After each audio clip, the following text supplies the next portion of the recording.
poses a threat to Israel. All three. Roaring fire there in the Oval Office. Let's bring back our panel. Mary Catherine Hem, columnist for Outkick. Byron York, chief political correspondent of the Washington Examiner, and Sabrina Singh, former Pentagon deputy press secretary. Mary Catherine, there is a moment here. The Jerusalem Post says Trump signs order to reimpose maximum pressure on Iran. President Donald Trump signing what he called a very tough directive, restoring his maximum pressure campaign on Iran on Tuesday evening in an effort to stop Tehran from obtaining a nuclear weapon and drive its oil exports down to zero. The Trump administration does feel, Mary Catherine, that pressure campaign in the first administration did have a lot of success. They felt Iran was on its heels.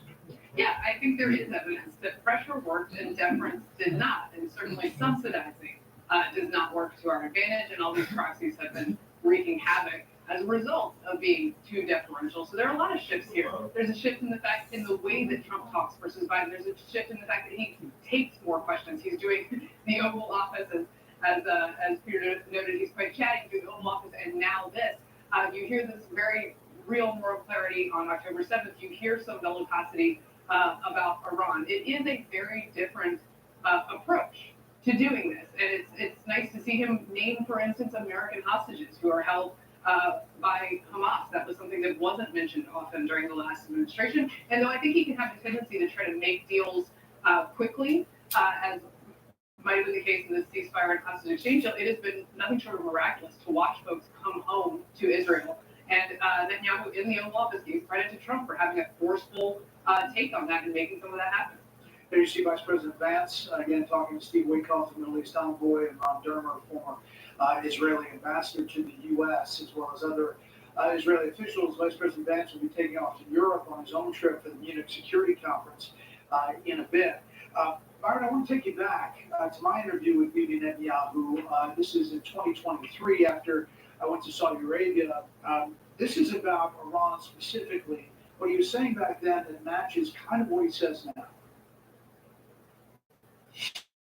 I think Iran should be put in every possible manner from getting nuclear weapons. I'm doing the bulk of my public service and as Prime Minister to prevent that from happening. We have to do everything we can. And the most important thing we can do, aside from crippling sanctions against Iran, snapping back the sanctions if Iran violated, as it has, its commitments, is to have a credible military threat against Iran. Byron, thoughts?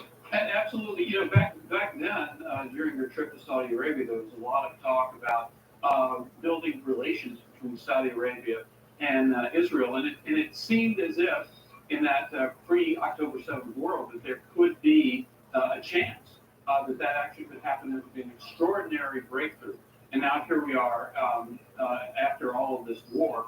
But the goal remains the same, and it was never different, which is Iran cannot have a nuclear weapon. Yeah, Sabrina, you're talking about the Abraham Accords there and the possibility of a negotiated deal with relations between Saudi Arabia and Israel. Is that, and I know the Biden administration was working hard to try to make that all come together. It's very complicated, though. It's three-dimensional chess here as the Gaza war and the ceasefire they're trying to make it hold. Well, I think it's very complicated, as you just said, and I think some of the proposals and rhetoric that we're seeing out of this administration, including the president saying that he wants to displace Gazans from Gaza. I mean, on a surface level, that's very basic and rudimentary, but it really doesn't take into account the history and some of what you just mentioned with the Abraham Accords of how complicated the Middle East is. And so I think it's really important that we focus on it. I'm going to listen to President Trump, Israeli Prime Minister Bibi Netanyahu.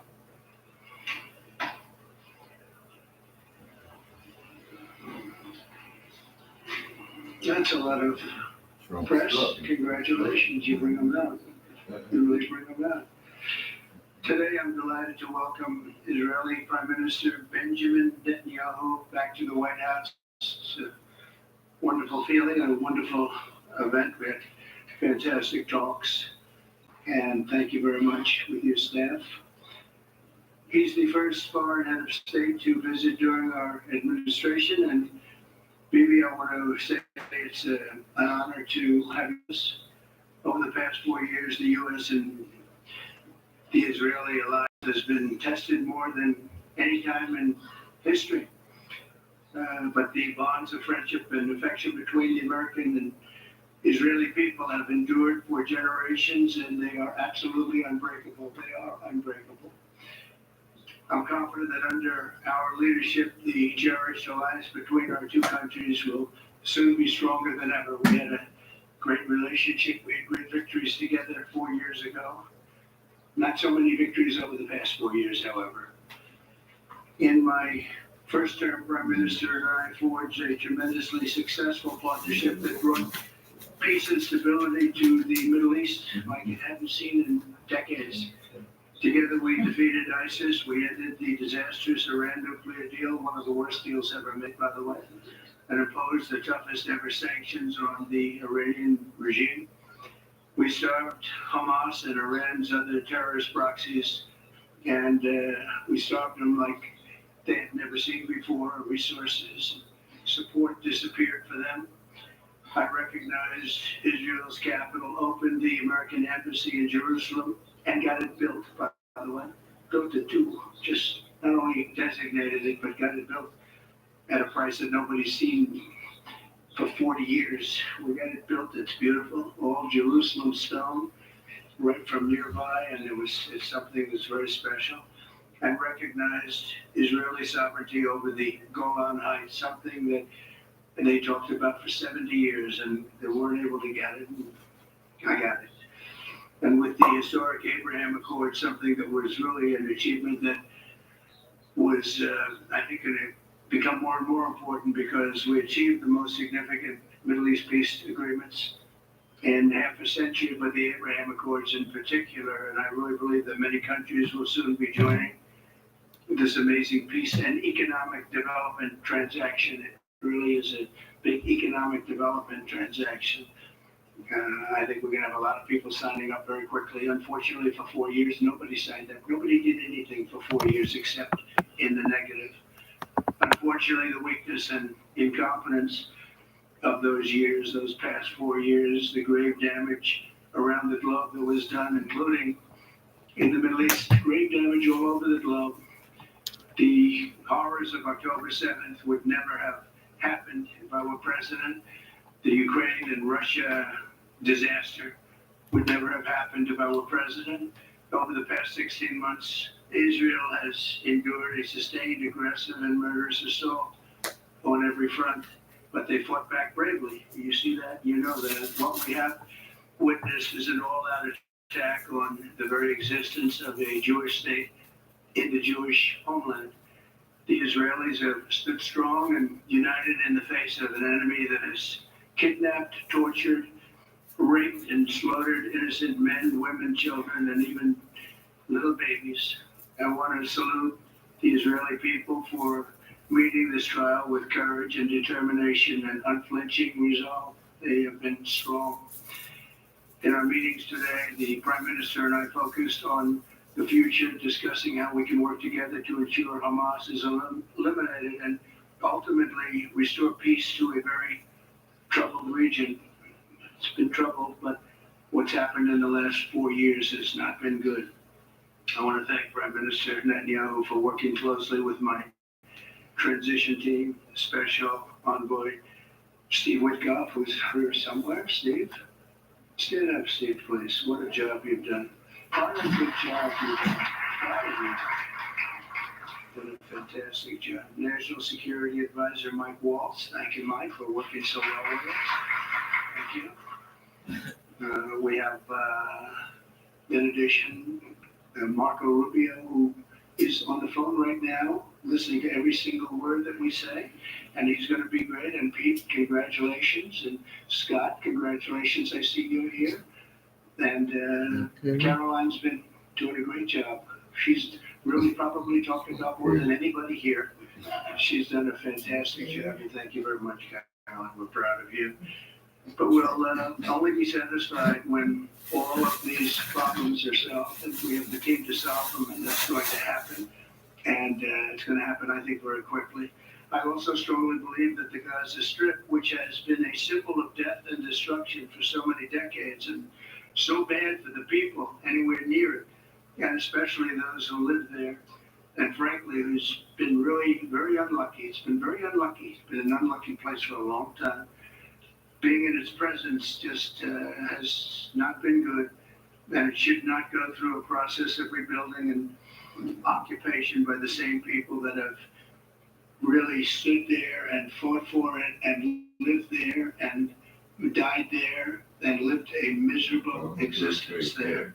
Instead, we should go to other countries of interest with humanitarian hearts, and there are many of them that want to do this, and build various domains that will ultimately be occupied by the 1.8 million Palestinians living in Gaza, ending the death and destruction and frankly bad luck. This could be paid for by neighboring countries of great wealth. It could be 1, 2, 3, 4, 5, 7, 8, 12. It could be numerous sites, or it could be one large site. But the people will be able to live in comfort and peace, and we'll make sure something really spectacular is done. They're going to have peace. They're not going to be shot at and killed and destroyed like this civilization of wonderful people has had to endure. The only reason the Palestinians want to go back to Gaza is they have no alternative. It's right now a demolition site. This is just a demolition site. Virtually every building is down. They're living under fallen concrete that's very dangerous and very precarious. They instead can occupy all of a beautiful area with homes and safety, and they can live out their lives in peace and harmony instead of having to go back and do it again. The U.S. will take over the Gaza Strip, and we will do a job with it too. We'll own it and be responsible for dismantling all of the dangerous unexploded bombs and other weapons on the site, level the site and get rid of the destroyed buildings, level it out, create an economic development that will supply unlimited numbers of jobs and housing for the people of the area. Do a real job, do something different. Just can't go back. If you go back, it's going to end up the same way it has for 100 years. I'm hopeful that this ceasefire could be the beginning of a larger and more enduring peace that will end the bloodshed and killing once and for all. With the same goal in mind, my administration has been moving quickly to restore trust in the alliance and rebuild American strength throughout the region. And we've really done that. We're a respected nation again. A lot's happened in the last couple of weeks. We are actually a very respected nation again. I ended the last administration's de facto arms embargo on over $1 billion in military assistance for Israel. And I'm also pleased to announce that this afternoon, the United States withdrew from the anti-Semitic UN Human Rights Council and ended all of the support for the UN Relief and Works Agency, which funneled money to Hamas and which was very disloyal to humanity. Today, I also took action to restore a maximum pressure policy on the Iranian regime, and we will once again enforce the most aggressive possible sanctions, drive Iranian oil exports to zero, and diminish the regime's capacity to fund terror throughout the region and throughout the world. We had no threat when I left office. Iran was not able to sell oil. Nobody was buying oil because I said, don't buy it. If you buy it, you're not doing any business with the United States. And Hamas was not being funded. Hezbollah was not being funded. Nobody was being funded. There would never have been an October 7th. 2 weeks ago, I once again designated the Houthis as a terrorist organization. They're trying to destroy world shipping lanes, and that's not going to happen. And over the weekend, I ordered airstrikes against senior ISIS leaders hiding in the caves of Somalia and took them out. Here in America, we've begun the process of deporting foreign terrorists, jihadists, and Hamas sympathizers from our soil, just as we have people that are extremely evil, and we're sending them out of our country. They came from jails, they came from mental institutions and insane asylums, and they were dumped into our country. They're gang members. We're getting them out at numbers that nobody can actually believe. And every single country is taking those people back. They said they would never take them back, and they're all taking them back, and they're taking them back very gladly. And I recently signed an executive order combating the wild wave of anti-Semitism that we've seen in the aftermath of the October 7th attacks. Together, America and Israel will renew the optimism that shined so brightly just 4 years ago. It was really a bright, beautiful light. We will restore calm and stability to the region and expand prosperity, opportunity, and hope to our nations and for all people in the Middle East, including the Arab and Muslim nations. Very important. We want the Arab and Muslim nations to have peace and have tranquility and have great lives. I'd like to now invite Prime Minister Netanyahu to say a few words, and we'll take some questions afterwards. Thank you very much. Thank you, Mr. President. I'm honored that you invited me to be the first foreign leader to visit the White House in your second term. This is a testament to your friendship and support for the Jewish state and the Jewish people. I've said this before, I'll say it again. You are the greatest friend Israel has ever had in the White House.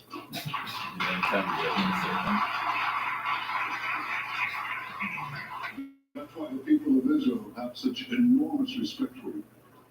In your first term, you recognized Jerusalem as Israel's capital.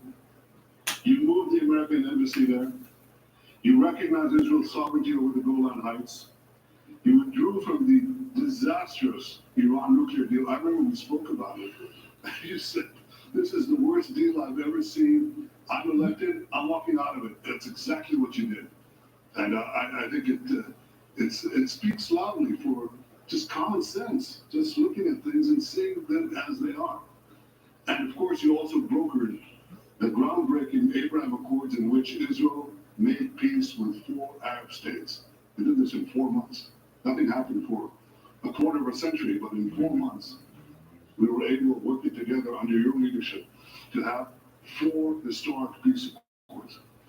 And now in the first days of your second term, you picked up right where you left off. Your leadership helped bring our hostages home, among them American citizens. You freed up munitions that have been withheld from Israel. They had been withheld from Israel in the midst of a 7-front war for our existence. And you just freed them. You ended unjust sanctions against law-abiding Israeli citizens. You boldly confronted the scourge of anti-Semitism.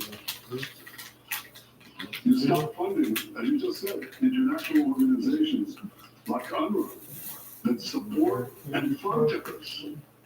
And today, you renewed the maximum pressure campaign against Iran.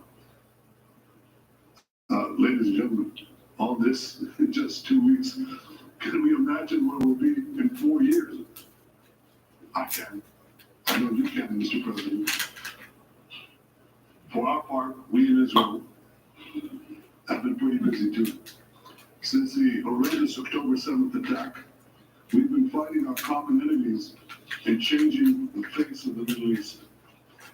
On that infamous day, Hamas monsters savagely murdered 1,200 innocent people, including more than 40 Americans.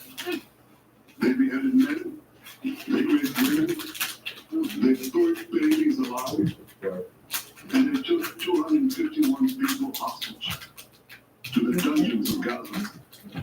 And after this worst attack on Jews since the Holocaust, Iran and its henchmen in the Middle East were absolutely ecstatic. And he praised the massacre. Sinwar said that Israel was finished.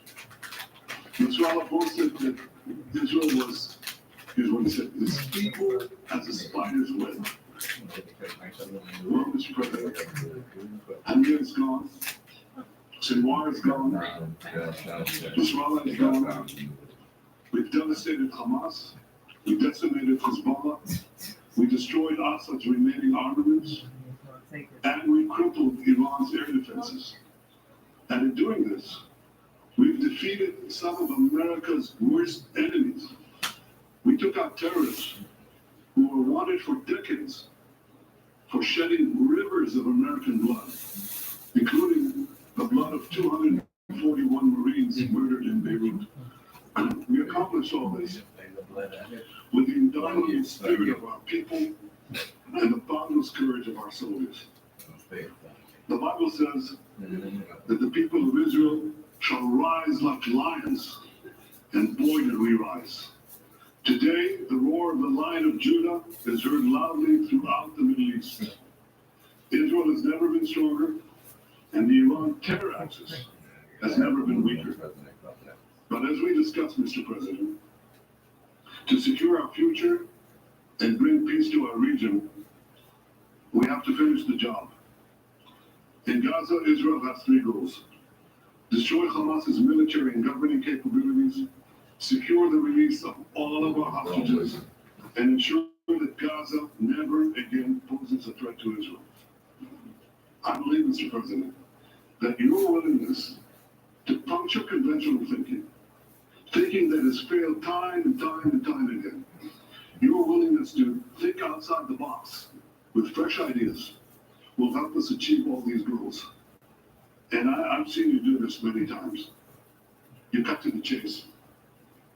You see things others refuse to see. You say things others refuse to say.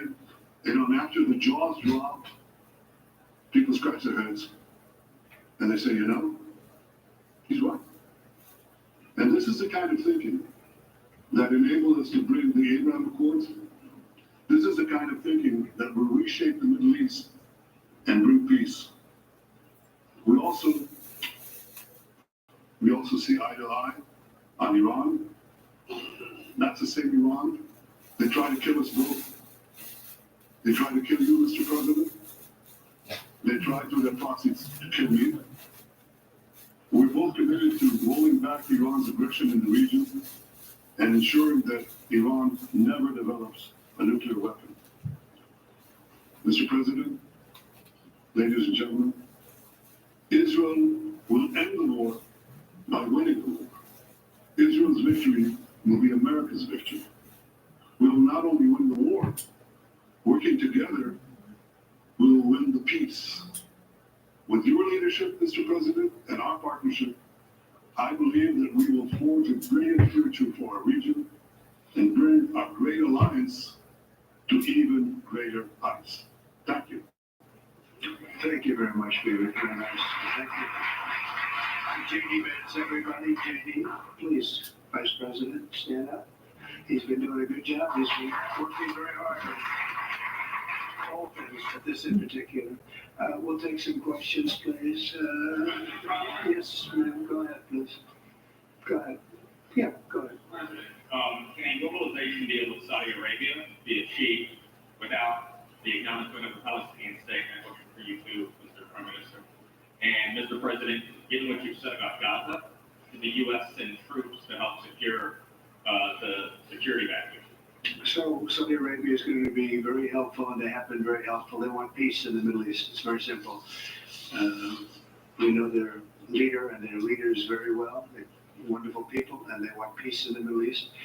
As far as Gaza is concerned, we'll do what is necessary. If it's necessary, we'll do that. We're going to take over that peace, and we're going to develop it, create thousands and thousands of jobs, and it'll be something that the entire Middle East can be very proud of. But everybody feels that continuing the same process that's gone on forever, over and over again, and then it starts, and then the killing starts, and all of the other problems start, and you end up in the same place, and we don't want to see that happen. So by the United States, with its stability and strength, owning it, especially the strength that we're developing and developed over the last fairly short period of time, I would say really since the election, I think we'll be a great keeper of something that is very, very strong, very powerful, and very, very good for the area, not just for Israel, for the entire Middle East, very important. And we'll, again, have thousands of jobs, and there'll be jobs for everyone, not for a specific group of people, but for everybody. Okay, please. I think peace between Israel and Saudi Arabia is not only feasible, I think it's going to happen. I think if we had another half a year in your first term, it would have already been true. Many more, I agree, many more nations. I think you can't prejudge and pre-guess how we'll achieve it, but I'm committed to achieving it, and I know the president is committed to achieving it, and I think the Saudi leadership is interested to achieve it. So we'll give it a good shot, and I think we'll succeed. Yeah, please go ahead.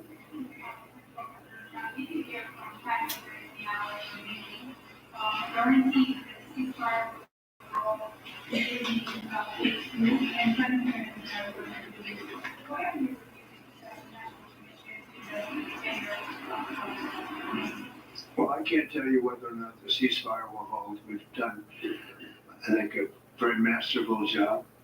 We weren't helped very much by the Biden administration, I can tell you that. But we've gotten quite a few hostages out. We're going to get more out. But we're dealing with very complex people. And we are going to see whether or not it holds. We certainly want to have more come out. They've come out damaged in many ways, very damaged people. But they're going to get better, and they're going to be strong, and they're going to have a good life. And we hope to get as many as possible out. Whether or not it holds, I don't know. We hope it holds. We hope it holds. I think that the appropriate time, which I think will enable us to really investigate what happened, what were the causes of the failures, by an independent commission that will be accepted by the majority of the people. We don't want it accepted by one half of the people and not the other. I think we should have it, and we should find out exactly what happened. I'm insisting on it. And believe me, it will surprise a lot of people. Kelly, go ahead. You are talking about. Thank you, Mr. President, Mr. Prime Minister. You are talking tonight about the United States taking over a sovereign territory. What authority would allow you to do that? Are you talking about a permanent occupation there, redevelopment? And Mr. Prime Minister, do you see this idea as a way to expand the boundaries of Israel and to have a longer peace, even though the Israeli people know how important that land is to you and your citizens, just as the space is inherited by the Palestinians as well? I do see a long-term ownership position, and I see it bringing great stability to that part of the Middle East and maybe the entire Middle East. And everybody I've spoken to, this was not a decision made lightly. Everybody I've spoken to loves the idea of the United States owning that piece of land, developing and creating thousands of jobs with something that will be magnificent in a really magnificent area that nobody would know. Nobody can look because all they see is death and destruction and rubble and demolished buildings falling all over. Just a terrible sight. I've studied it. I've studied this very closely over a lot of months, and I've seen it from every different angle. And it's a very, very dangerous place to be, and it's only going to get worse. And I think this is an idea that's gotten tremendous, and I'm talking about from the highest level of leadership, gotten tremendous praise. And if the United States can help to bring stability and peace in the Middle East, we'll do that. Baby. I mentioned again tonight our three goals, and the third goal is to make sure that Gaza never poses a threat to Israel again. President Trump is taking it to a much higher level. He sees a different future for that piece of land that has been the focus of so much terrorism, so many attacks against us, so many trials and so many tribulations. He has a different idea. And I think it's worth paying attention to this. We're talking about it. He's exploring it with his people, with his staff. I think it's something that could change history. And it's worthwhile really pursuing this avenue. Yeah, please go ahead. Go ahead. Yeah. Rebuilding Gaza and obviously all the opposition and one of them is not something very closer to how will you and be sure that we'll take all the hostages. And then Israel is working We're going to get all the hostages. The word is all, and we're working very hard. So far, it's been moving along fairly rapidly, pretty much on schedule. It's I love that ball out at one time, but we're taking them out, and tomorrow more are being released, and over the days more, and then we're going to a phase two. But we'd like to get all of the hostages, and if we don't, it will just make us somewhat more violent. I will tell you that, because they would have broken their word. Mr. Witkoff and his entire group have been working 24 hours around the clock, and they want them out, and promises have been made to them, and we'll see whether or not those promises will be kept. But we want all the hostages this way. Do you support Israeli sovereignty in Samaria, areas which many believe is biblical homeland of the Jewish people? Well, we're discussing that with many of your representatives. You're represented very well, and people do like the idea, but we haven't taken a position on it yet. But we will be we'll be making an announcement probably on that very specific topic over the next 4 weeks. Go ahead, please.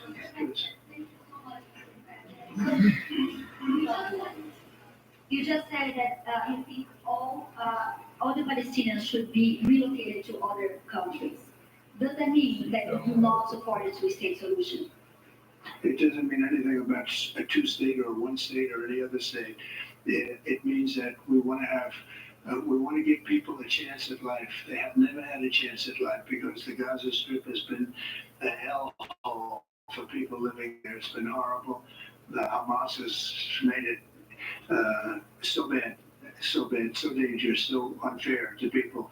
And by doing what I'm recommending that we do, it's a very strong recommendation, but it is a strong recommendation. By doing that, we think we're going to bring perhaps great peace to long beyond this area. And I have to stress, this is not for Israel. This is for everybody in the Middle East, Arabs, Muslims. This is for everybody. This would be where they can partake in terms of jobs and living and all of the other benefits. And I think it's very important. It just doesn't work the other way. You know, you can't keep trying. It's been going along for so many decades, you can't even count. You just can't keep doing. You have to learn from history. You can't keep doing the same mistake over and over again. Gaza is a hellhole right now. It was before the bombing started, frankly. And we're going to give people a chance to live in a beautiful community that's safe and secure. And I think you're going to see a tremendous outflowing of support. I can tell you, I spoke to other leaders of countries in the Middle East, and they love the idea. They say it would really bring stability, and what we need is stability. Yes, sir, please. Go ahead. Thank you. Are you committed to imposing sanctions on the ICC, despite the move being stalled in the Senate? And it is a question for the Prime Minister as well. The President has been very clear about his desire to achieve a deal with Saudi Arabia. How do you settle this if Israel is required to renew the war against Hamas in the future? Go ahead, baby. I think everybody understands that just as the President fought and defeated Al-Qaeda and ISIS, that we can't leave Hamas there, because Hamas will continue the battle to destroy Israel.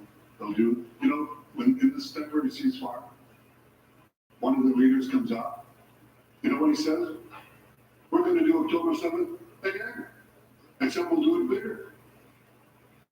So obviously, you can't talk about peace, neither with Hamas or in the Middle East, if this, you know, toxic and murderous organization is left standing. Any more than you could make peace in Europe after World War II, if the Nazi regime was left standing and the Nazi army was left standing. You want a different future? You got to knock out the people who want to destroy you and destroy peace. That's what we're going to do. I think that will also bring, usher in actually, the peace with Saudi Arabia and with others, and I think there will be others too. Yes, ma'am. Go ahead. Expectation from you. Do you have any plan to change Afghanistan situation Are you able to recognize Taliban? Because I'm an Afghan journalist, Afghan separate woman. Any comment about Afghan? And what's your future plan for Afghan people, especially Afghan? I have a little hard time understanding you. Where are you from? Actually, it's a beautiful voice and a beautiful accent. The only problem is I can't understand a word you're saying. But I just say this, good luck, live in peace, please. That's okay, yeah, please. You said earlier today it was tough for you to implement these sanctions on Iran. You did indicate that you were willing to negotiate with them. What would that look like? Are you in conversations with them and the same with Prime Minister? I hated doing it. I want Iran to be peaceful and successful. I hated doing it. I did it once before, and we brought them down to a level where they were unable to give any money. They had to survive themselves, and they had no money. They were essentially broke. And they had no money for, as I said, Hezbollah. They had no money for Hamas. They had no money for any form of terror. The 28, if you call it, the 28 sites of terror, they had no money for any of it. They had to do their own and focus on their own well-being. And I hated to do it then, and I hate to do it just as much now. And I say this, and I say this to Iran, who's listening very intently. I would love to be able to make a great deal, a deal where you can get on with your lives and you'll do wonderfully, incredible people, industrious, beautiful, just an unbelievable group of people in Iran. And I know them well. I have many friends from Iran and many friends that are Americans from Iran, and they're very proud of Iran. But I hated to do it, just so you understand. And I hope we're going to be able to do something so that it doesn't end up in a very catastrophic situation. I don't want to see that happen. I really want to see peace, and I hope that we're able to do that. They cannot have a nuclear weapon. It's very simple. I'm not putting restrictions.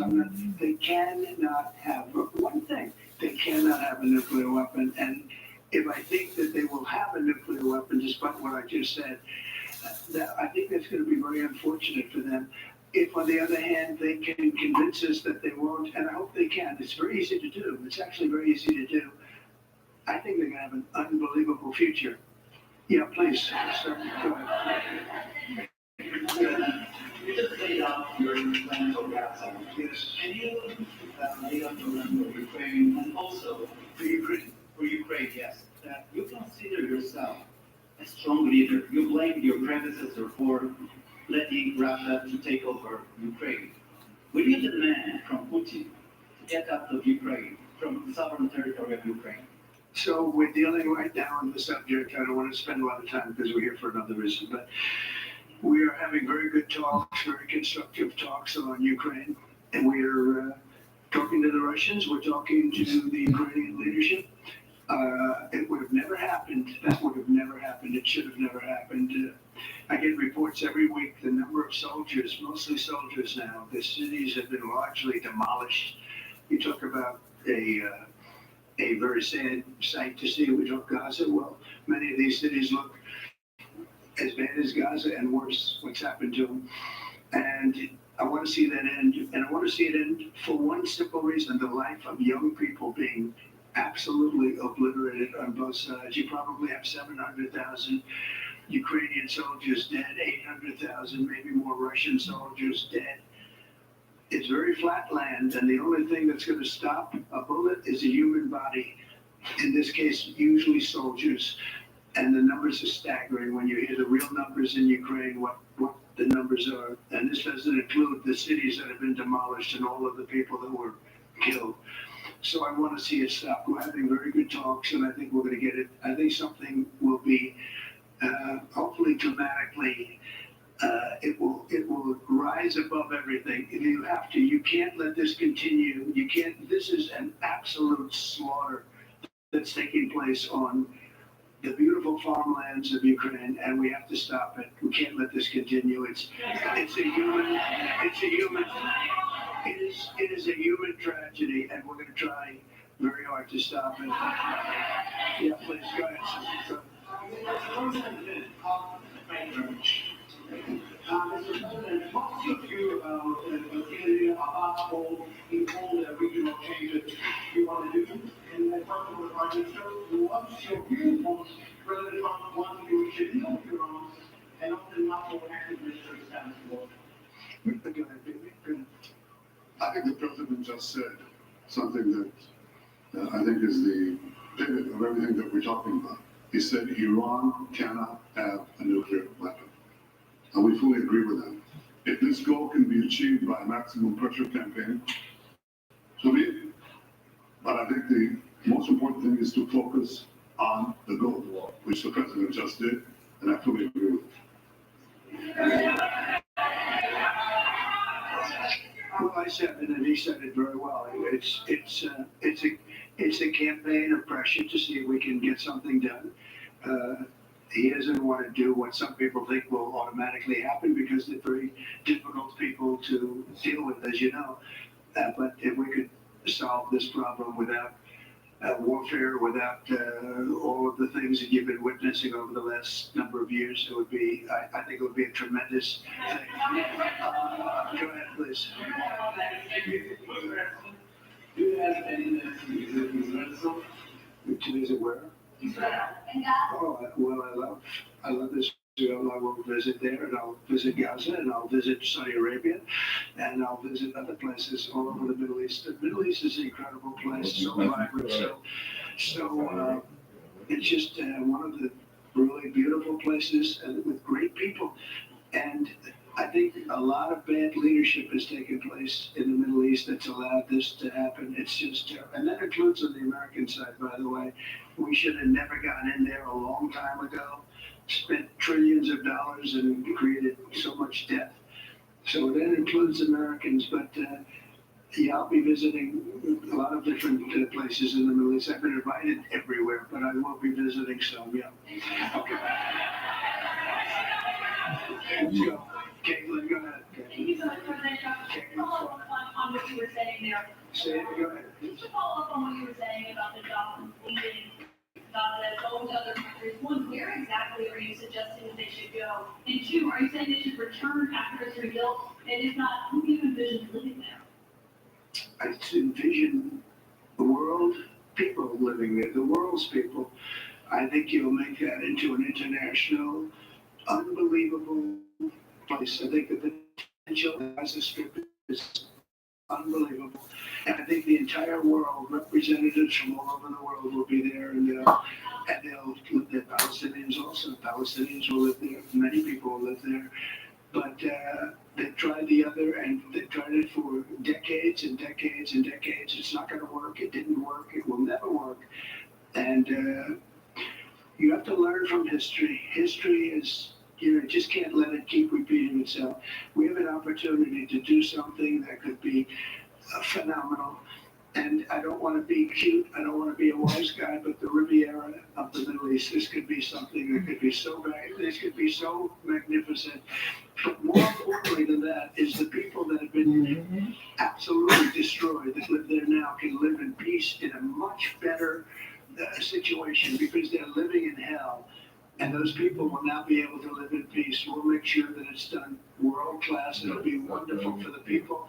Palestinians mostly we're talking about. And I have a feeling that despite them saying no, I have a feeling that the king in Jordan and that the general president, but that the general in Egypt will open their hearts and will give us the kind of land that we need to get this done, and people can live in harmony and peace. Thank you all very much. Thank you. Thank you very much. President Trump wrapping up a joint press conference with Israeli Prime Minister Benjamin Netanyahu. A lot of ground covered. I'm Laura Ingram. Welcome to the Angry Angle from Washington tonight. Let's reset the big news from tonight. The U.S. will take over the Gaza Strip, and we will do a job with it too.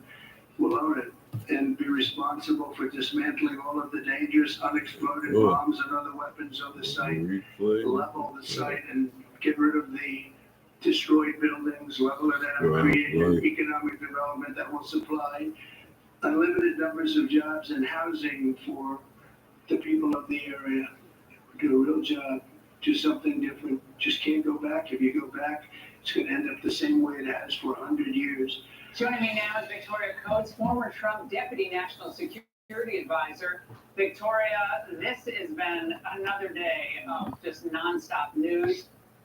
Your reaction to the president's proposal that the U.S. essentially take over the Gaza Strip? Well, Laura, good to be with you. Now, it's been another momentous day, and I would say the most momentous first 2 weeks of any president's tenure. And today we heard President Trump come out and say what no American leader has had the courage to say before, which is that the United States is willing to step in here and play the leadership role we need to play. The situation in Gaza is untenable. What happened on October 7th of 2023 cannot happen again. And the only way to ensure that is to break the paradigm, to create a new mold. And I think that's what he was proposing today in concert with Prime Minister Netanyahu. Great to see them together again at the White House. And, last time they came together and had some of these discussions, we got the Abraham Accords. So I think this is a great way to get the conversation going. And people have to remember that the Palestinian control of the Gaza Strip is a recent phenomenon. People who aren't steeped in the history of the Middle East, as tumultuous as it is, and may think that, how can you do this? This is a homeland going back to, no, this was recently administered as under the authority of the Palestinian Authority, but that stemmed ultimately from the Oslo Accords, Victoria, and we can see that unfortunately it has been an abysmal failure. And Trump doesn't like to see parts of the world failing that America has sent billions and billions of dollars to, either directly or indirectly. And this is really ground zero for utter failure and destruction. No, that has been, failure is the word. For the last 50 years, Laura, we've been trying to make the Palestinians into something that they're not, which is a nation state. And until they build institutions, until they build institutional memory, this simply isn't going to work. So reporters insisting that the president embrace a two-state solution, this has failed for half a century. And so I think what he is saying is we will not go down this path again. And the same people who told us that we couldn't get to peace deals between Israel and Muslim neighbors until we got to a Palestinian deal 10 years ago, they were wrong. These people are wrong too. And it has always been my hope there may be some Palestinians who say, hey, this is a good deal. The president is a businessman. He's a real estate guy. He knows a great piece of land when he sees it. Maybe we can build something here, and maybe we can get some of those institutions. But they don't have them now, and pretending that they do will just lead us to another round of failure. But you can hear the chorus of criticism. It began earlier today, and it's continued all day long, that this is just Trump's world to remake and shape as he sees fit. Let's listen. President Trump was essentially parroting talking points straight out of a right-wing Israeli playbook, an alarming escalation in the ethnic cleansing of Palestinians. And that's precisely what the U.S. president is doing. And all of this rhetoric, this is the president who says outrageous things because he thinks it always will result in a deal. I'm not sure that works as well in the Middle East. Well, that's not at all what he said. In fact, what he just said was this would be primarily, when rebuilt, the place where Palestinians would love to live, because it would be finally safe and not a launching pad for more terror attacks. And interestingly, those were some of the same characters who, in 2017, when the president made the announcement about the move of the U.S. Embassy from Tel Aviv to Jerusalem, were insisting that the sky was going to fall and the streets were going to run with blood, and Israel didn't want this to happen and would be attacked. And again, these are talking points from the far Israeli right. Well, that didn't turn out to be the case. Ambassador Friedman and President Trump and Jared Kushner moved that embassy at warp speed, and there was peace in Jerusalem that day. Now, CNN, which you showed riots in Gaza miles and miles away, but Jerusalem was at peace that day. It was a great day for Jerusalem. It was a day of truth. And I think that's what today was at the White House. And as you say, what President Trump is offering the Palestinians is what he has always for the peace through prosperity. He wants them to have a better future. It's theirs to take. All right, Victoria, thanks so much. Let's move on. Joining me now, Dan Hoffman, former CIA station chief. He served in Moscow, Iraq, Pakistan. He's also a Fox News contributor. Dan, I also hear the criticism perhaps on the right, who would say, well, wait a second. You all criticize George W. Bush for nation building. Well, what is this? What will this be? How is this not de facto nation building? And to that, you would say?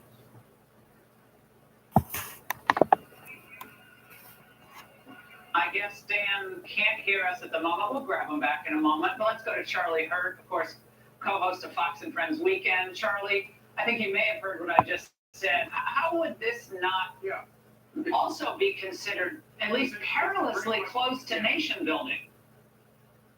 Yeah, and it's a great question, especially when you consider Donald Trump's personal record on the issue of nation building going back decades. As you have pointed out many times, he has been against that and it turned out to be right about Iraq. And he reminded people just a few minutes ago about how he was right about the foolishness of going into Iraq. Whether or not this happens, though, or not, it's another reminder of you've got Donald Trump is a shock to the system. He's always a shock to the system. And he's a visionary, and he looks at a problem, an intractable problem that's been going on our entire lives, and he says, let's do something different. And so whether or not this actually winds up becoming a situation where there is nation building, and by the way, if this is a nation building jaunt, I can guarantee you he intends to get something out of it, which would be a radical departure from our earlier exploits.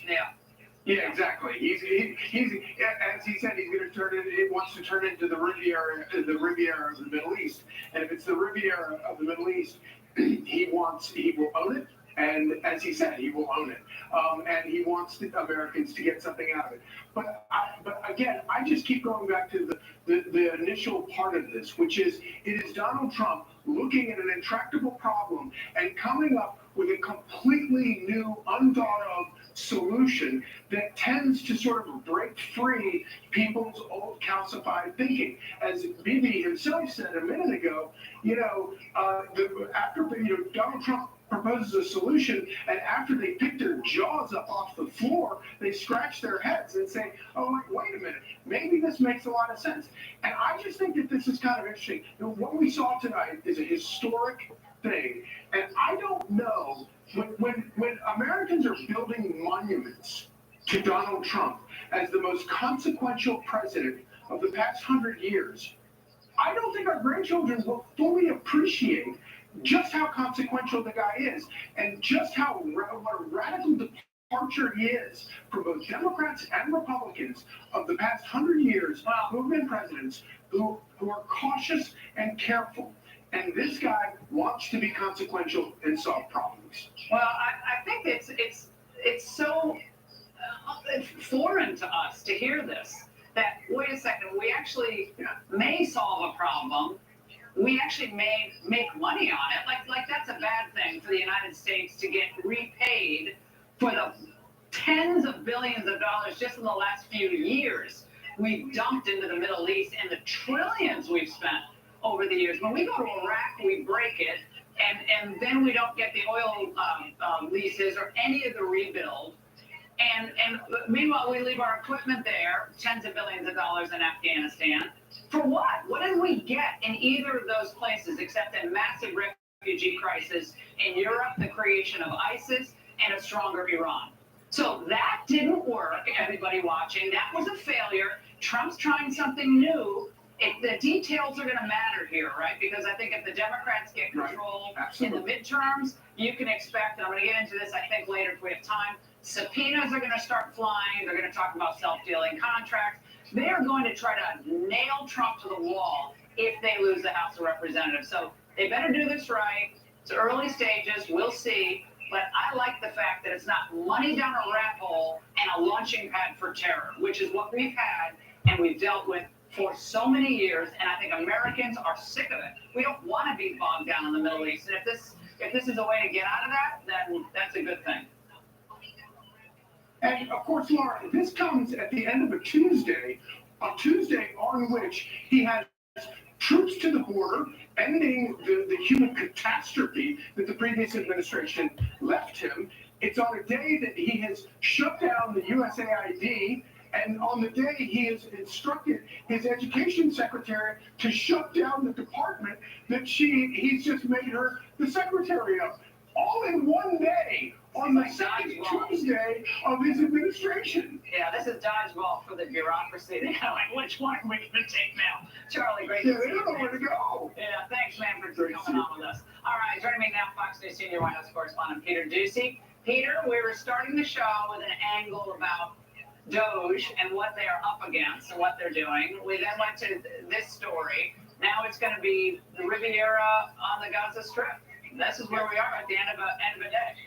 And one of the very surprising things about this announcement with DOGE, so much of the talk of Trump's first 2 weeks has been shrinking the size of the federal government and shrinking federal spending. To take over Gaza would probably be really expensive. We did not get to the dollars and cents of it during this press conference tonight. Something else that we don't know, who came up with this plan and when did they come up with it? Because earlier in the day, President Trump was still talking about Gaza basically as a wasteland, as a destruction site. His team was out there on the shows and on a background call saying it's going to be 10 to 15 years before anything can be done there. The president never mentioned that the United States was going to take over Gaza. And so this could be, and again, first draft of history is what we're working on here. This could be something that he and Netanyahu came up with just now, and maybe that is the reason why we were so delayed here, because President Trump wanted to hide a major announcement about U.S. foreign policy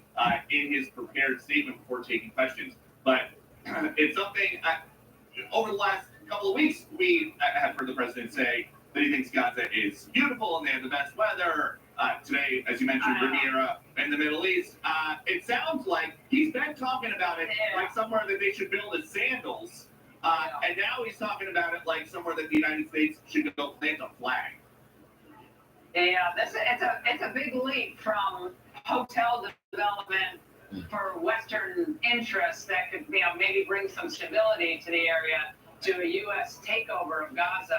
And things can happen where conversations are had and then people get a little carried away, but maybe this has been batted around for a lot longer than we know, Peter. But does it not get Netanyahu potentially out of some political trouble at home as well, Peter? I know you've reported on that. It depends on how badly the Israeli people, some of whom are really steamed at Netanyahu for the way that things have been going over the last couple months, want to have a United States territory, occupied territory right next door. Common sense would probably say they would rather have American troops there than Hamas guys who are launching stuff over the fence every day. But when you look at the history of Donald Trump, since long before he got officially into politics, he was one of the most vocal critics kind of in the middle against the way that Bush was handling the Iraq war. He didn't think that we should be in these quagmires. And until a half an hour ago, he was describing Gaza as a place that has always had these problems. It is very surprising to hear that he thinks a United States takeover would help. But again, we don't know. If I would have been recognized, I would have asked, how bad do you want it? When let's get Secretary Hegseth up here. How many troops is it going to take to go and do something that the Israelis have been trying to do for over a year?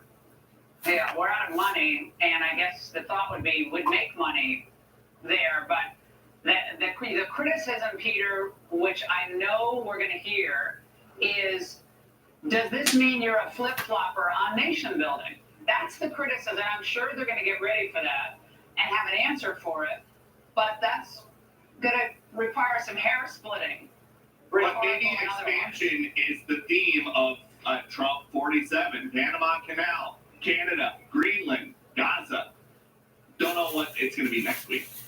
All right, Peter, great to see you. Another busy day. Joining me now, Dan Hoffman, former CIA station chief, served in Moscow, Iraq, Pakistan. He's also a Fox News contributor. All right, Dan, very quickly, he also addressed the idea of Iran getting to a nuke? Watch. They cannot have a nuclear weapon. It's very simple. Not putting restrictions on that. They cannot have one thing. They cannot have a nuclear weapon. And if I think that they will have a nuclear weapon, despite what I just said, I think that's going to be very unfortunate for them. Dan, he said this before, but tonight, especially with this Gaza announcement or the floating of the Gaza proposal, how significant? And it's very significant for the president to host as his first visit, Prime Minister Netanyahu, and to focus not only on Gaza and building the relationship between Israel and Saudi Arabia, but delivering this blunt, stark warning to Iran, which is now a nuclear threshold state with a pretty effective ballistic missile capability. That was about as clear a warning as you're going to hear. He wasn't specific about what we do about it, but standing there at the podium next to the Prime Minister of Israel, it's pretty clear that we are aligned very, very closely with Israel to prevent Iran from having a nuclear weapon. And Dan, I'd be remiss in not getting your take on the news of the night, which is a U.S. takeover of Gaza and a takeover of the rebuild of Gaza, which President Trump likened in the future to a new, Middle East Riviera. Yeah, didn't have that one on my bingo card tonight, Laura, but I will tell you this. It's a lofty, long-term goal. It's the post-reconstruction phase. We're not there yet. Hamas is not destroyed. There are still thousands of Hamas fighters we've got to deal with before we even get close to this. So anyone who's worrying about this happening tomorrow and having to staff it out and be concerned about how much U.S. blood and treasure we might spill in Gaza or what the plan might look like, this is the president issuing a directive not just to the world, but specifically to his own now new administration about where he sees us headed in the Middle East. But it's not going to happen in the very near term. There's a lot of steps we've got to take to get there. All right, Dan, thank you so much. We're going to take a quick break and be right back with more coverage of this, another historic press conference, the big news, a U.S. takeover of Gaza.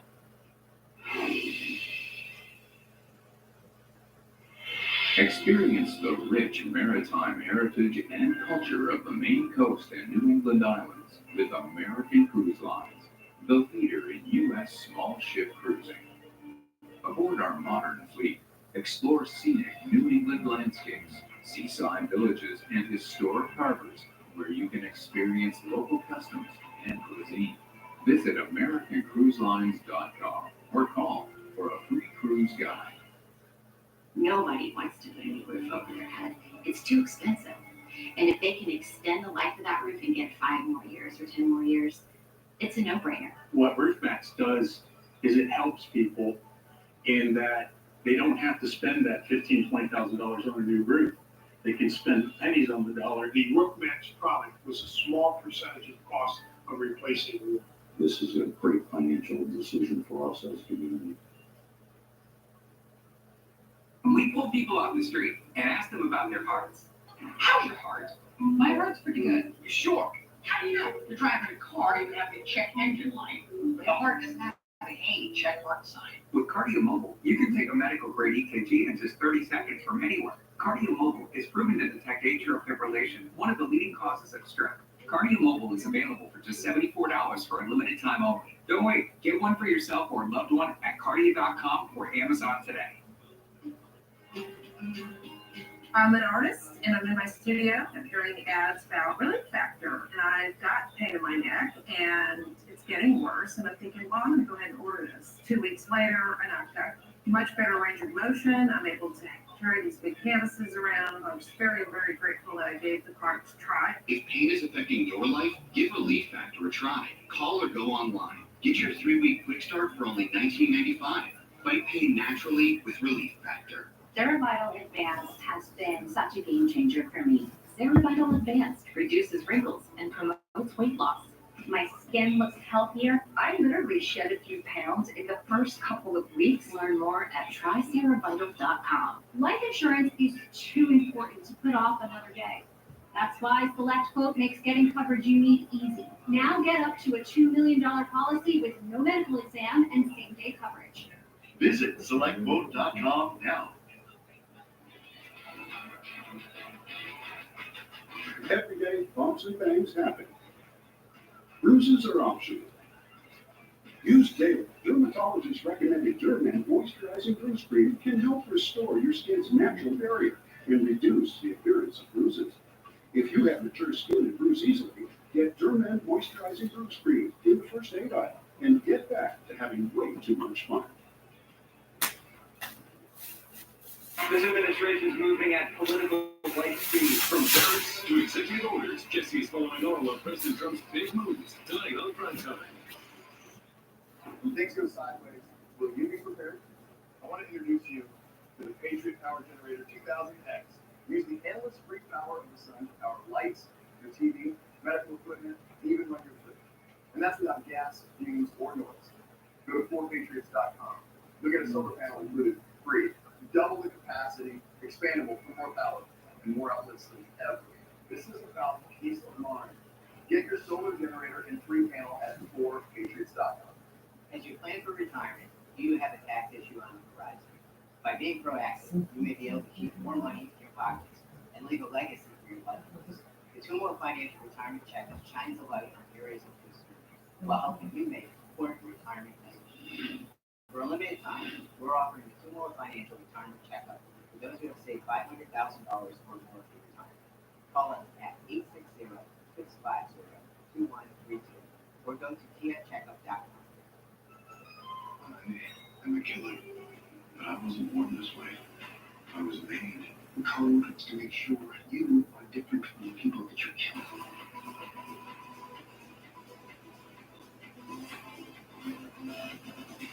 They say you never forget your first crime. Want to see mine?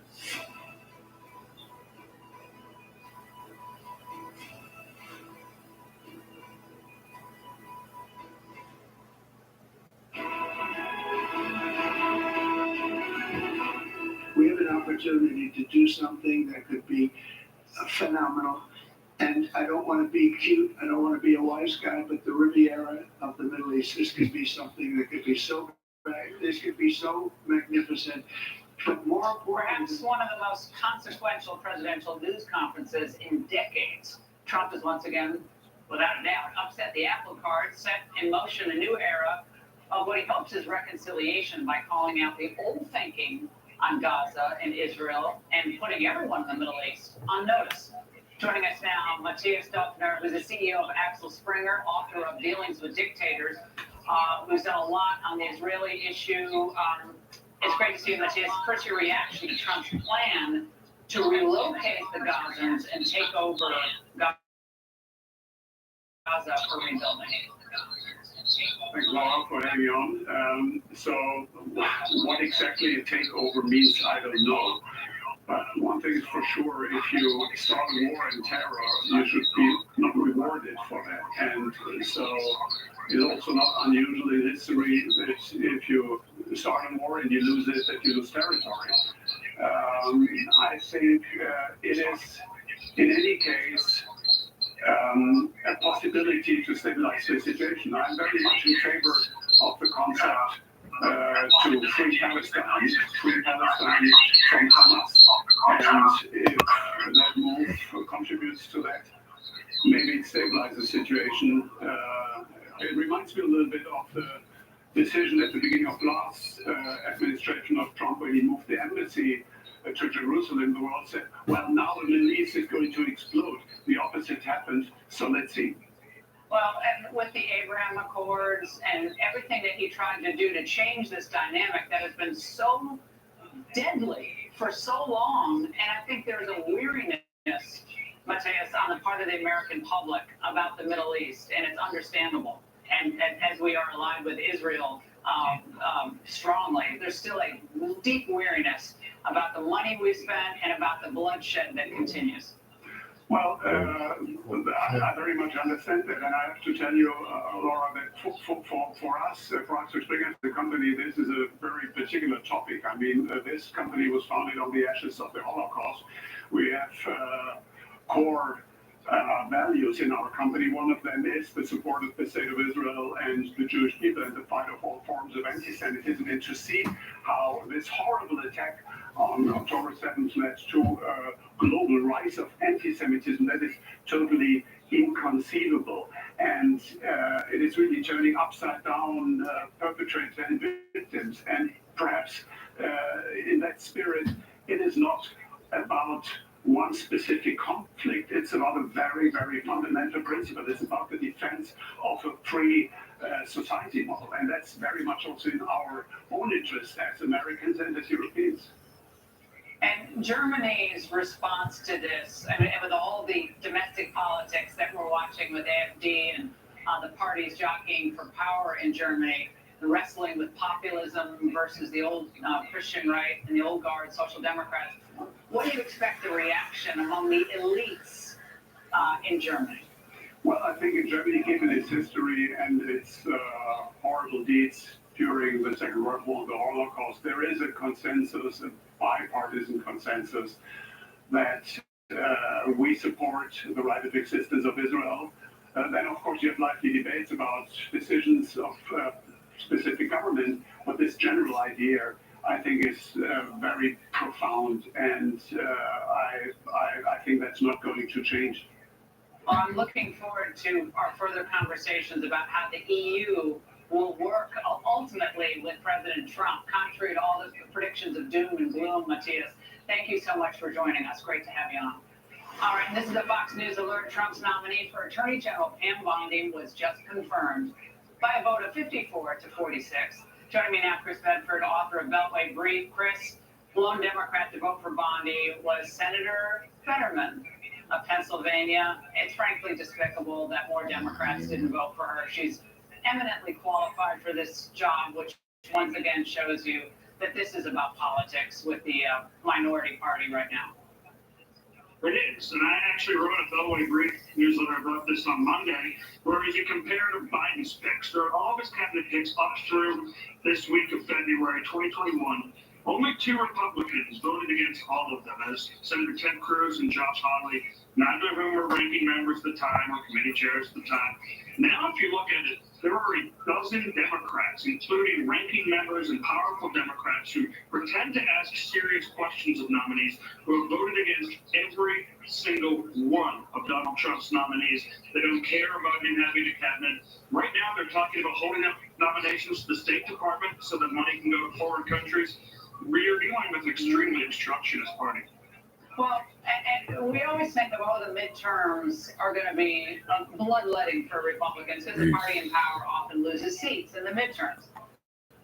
But given how things are going, given how DOGE and Musk and Vance and the whole crew are finding so much waste, more fraud, undoubtedly they'll find abuse, couldn't this actually be a real opening for Republicans with this team in place to build on this momentum that they found in 2024, Chris? That's how, if things keep going the way they're going, I think they're going to get more, not less popular. And certainly, people in D.C. keep on predicting a backlash to Elon Musk's cuts. But people in D.C. just haven't really understood that the pressure that put Bernie Sanders and Donald Trump at the front of the nominations in 2016, and the pressure that brought Donald Trump back to office, has been growing. The dissatisfaction amongst the American people with what is going on in Washington, D.C. has been growing. So I don't think that backlash is coming like the conventional wisdom says. Now, it sounds like after that pressure, things might move slowly. U.S. troops can kill at checkpoints in the Middle East again, like change that calculus. But right now, the president's extremely popular. Yeah, and again, if you remain popular, your agenda can be gradually more and more bold, Chris, right? We have a lot of presidents who are hesitant to exercise their executive authority. Maybe at home, I'm not talking about foreign affairs. But I think President Trump gets more bold as time goes on, and that's going to piss off all the right people, but I think it's just going to keep this juggernaut going. That's how I see it. Real quick, 10 seconds. He's very lucky to have mostly an executive agenda. Very little he needs the Congress for right now, except to fund border security and deportations. He spent 4 years in the wilderness getting sharper. Democrats will regret the rest of their lives, the way they treated them. Thank you so much for joining us late in the show. That's it for us tonight. Jesse's next.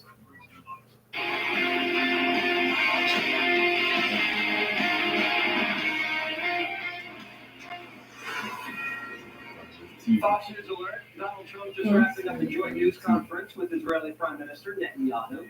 floating the idea of the United States owning and operating the Gaza Strip. We'll have more on that later in the show. They're using the old good cop, bad cop routine in Washington. Trump's the good cop, Elon's the bad cop, and Trump's fine with it. The Times says he's moving at a speed and scale that's shocking civil servants. As Elon and his team are working with a frantic around-the-clock energy, beds are being moved into the Eisenhower building so Musk's men can sleep at the office. Elon's nerd army, a bunch of 18 to 25-year-olds who rejected seven-figure salaries in Silicon Valley to trim fat in D.C. Young engineers in black backpacks, underpaid patriots, hitting the federal bureaucracy with AI and seeing what kind of waste, fraud, and abuse spills out. For decades, bald 60-year-old inspector generals audited federal agencies, found pork, wrote a report that no one read, and nothing changed. Finally, Trump decided to pack a whiz kids, and we're already saving $1 billion a day. Pink slips are flying like confetti at the RNC. Bureaucrats are showing up to the office before they get coffee and log on. DOGE says, come into the conference room, sit down. This will only take a minute. DOGE was in the Philippines. We took down our pride flags. I took out any books I felt would be incriminating. No one was talking. We heard they started taking transcripts automatically of all of our Google Meets. They unplugged the news in the little kitchen galleys. It didn't feel good. Saturday, all of the websites went down, and then I lost complete access to my computer. Elon says we spent the weekend feeding USAID into the wood chipper. Could have gone to some great parties. Did that instead. Musk's treating our foreign aid office like a crime scene. Democrats in Congress tried to see what DOGE was doing, but the doors were locked. So Elon Musk just shut the whole place down. So you're asking questions of individuals who don't have the answers for you, except all of the wonderful press release that was released to the public. You know what I'm saying? Okay, so you are aware this agency is very busy currently, and they are not able to take the meeting currently. They advise that they will be in contact shortly, and that best to contact the Department of State at this time and get for the Congress. Who is they? The front office of the administrator. Trump basically shut the government out of government. And the Democrats shrugged, turned around, and went to dinner. This is what Democrats are fighting to save. These are some of the insane priorities that organization has been spending money on. $1.5 million to advance DEI in Serbia's workplaces, $70,000 for a production of a DEI musical in Ireland, $47,000 for a transgender opera in Colombia, $32,000 for a transgender comic book in Peru. I don't know about you, but as an American taxpayer, I don't want my dollars going towards this crap, and I know the American people don't either, and that's exactly what Elon Musk has been tasked by President Trump to do, to get the fraud, waste, and abuse